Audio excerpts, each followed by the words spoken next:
talaga yung inakala na babalik rin ako ni Josh. Eh, wala naman akong ginagawa. Wala naman din kami ginagawa ni Inigo. Ay, naku, friend. Alam mo, ganyan talaga yung mga lalaki. Kunyari, galitan sila para hindi sila yung masisi. Para hindi mapansin yung mga mali nila. Nag-uumpisa, pinag-aawayan namin yung closeness nila ni Inigo. Hindi ko alam kung ano nangyari. Bigla napunta kay Natasha yung usapan. Siya naman yung pinag-aawayan namin. Pare, sabihin mo nga sa akin. Yun, lalaki sa lalaki. Ano ba talagang nararamdaman mo kay Natasha? Gusto mo pa ba siya? Nakakalungkot lang kasi okay na kami ni Josh ngayon tapos eto na naman yung nangyari. Alam mo, friend, nag-aalala ako sa inyo ni Josh. Kasi lagi na lang kayo away-bati eh. Hindi kayo yun yung sign na hindi kayo para sa isa't isa. Hindi naman siguro, friend. Hindi ko na alam, pare. Hindi ko talaga alam. Naku, problema nga yan, Josh. Ang hirap kasi sa kaso mo, hindi ka pa fully recovered dun sa breakup niyo ni Natasha. Naging kainan ni Diana. Kaya tingin ko, may feelings ka pa rin kay Natasha. Lahat naman ng relasyon nagkakaproblema eh. Sa tingin mo? Kasi ayaw kayong tantanan nung anino ng kapatid mo eh.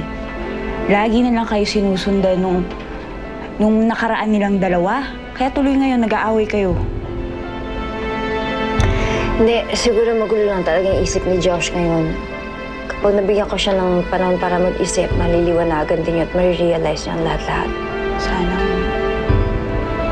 You know, I admit, nung unang nalaman ko na ikakasal si Natasha kay Third, hindi ko na siya maalis sa isipan ko.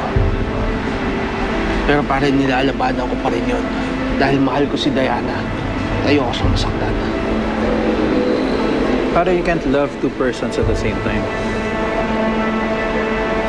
Hirap yan, baka bandang huli, masaktan mo lang yung sarili mo at saka masaktan mo yung dalawa. Kaya ako sa'yo, kailangan mo mamili kung sino talagang gusto mo.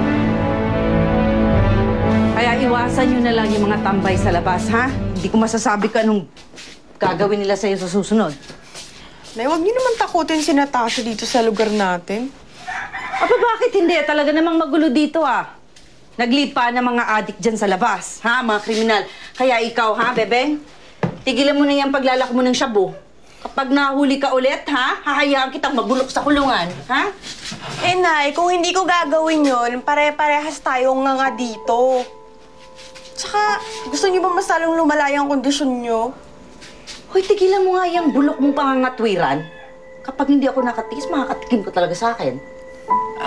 Wag na kayo magtalo kung tungkol lang naman to sa pera. May mga natitira pa naman akong gamit dyan.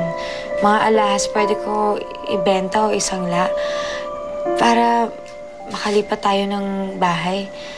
Kahit magrenta na lang muna. Wow! Nay, narinig niyo yun? Tutulungan tayo ni Natasha. Salamat ha, huli ko talaga ng langit. Sige na, tawagan mo ng mga bata. Nasa labas.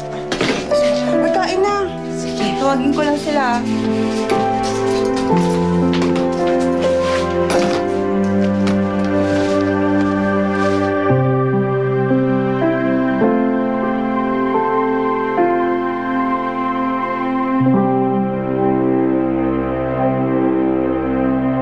Mag-New West Canal ka. Best in